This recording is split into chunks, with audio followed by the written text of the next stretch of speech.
안녕하세요. 변은영의 변균원장입니다. 우리가 반찬을 만들 때 제일 중요한 조미료는 무엇일까요?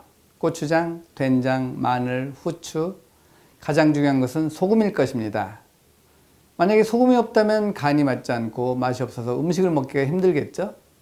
또한 인체에 꼭 필요한 전해질과 미네랄을 공급받지 못하기 때문에 몸이 쇠약해지게 됩니다.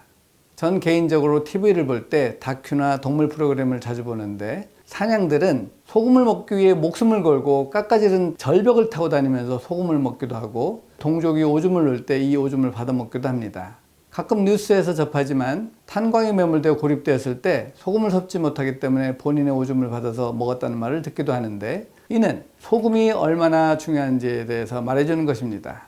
이 시간에는 소금에 대해서 말씀드리려고 하는 것이 아니라 몸이 아플 때 꼭 필요한 한 가지를 말씀드리려고 합니다. 우리가 몸이 아플 때 가장 먼저 생각해야 될 가장 중요한 것은 무엇일까요? 증상에 맞는 약을 먹는다?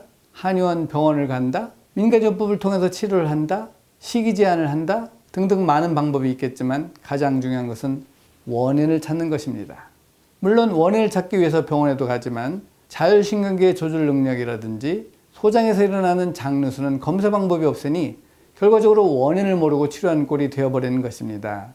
과민성이니 신경성이니 이런 병명이 붙게 되고 딱히 대처할 처방도 없어서 신경정신과를 추천하기도 합니다. 신경정신과에서는 이미 당신은 검사상 이상이 없으니 당신 병은 정신과 영역이라고 진단이 내려지고 약을 처방받게 됩니다.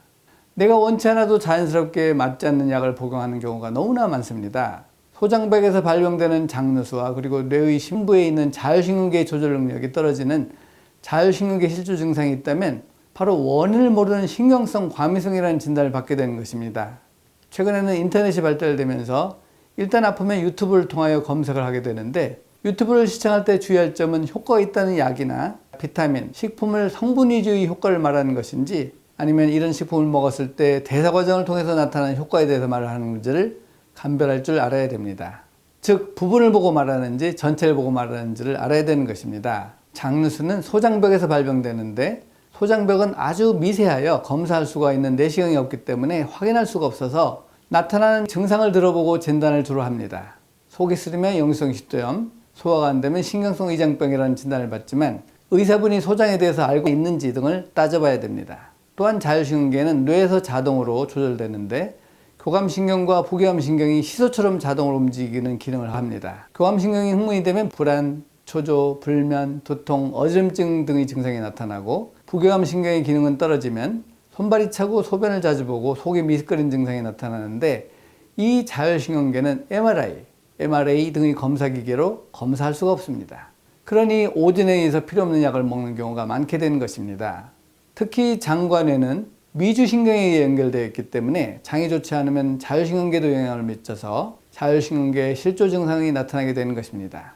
결국 몸이 아픈데 원인을 찾지 못하면 염증도 늘고 의료비 지출 비용도 늘고 시간이 갈수록 몸은 점점 피폐해지는 것입니다. 그러므로 신경성이다 과민성이다라는 진단을 받고 치료가 잘 되지 않는 분들은 혹시나도 장누수로 인하여 자율신경계 실조 증상까지 병이 진행된 것은 아닌지 꼭 검사를 받아보시기 바랍니다. 장이 좋아져야지 몸이 건강해진다는 사실 잊지 마시고 이 영상이 도움이 되면 좋아요와 구독 부탁드립니다. 감사합니다.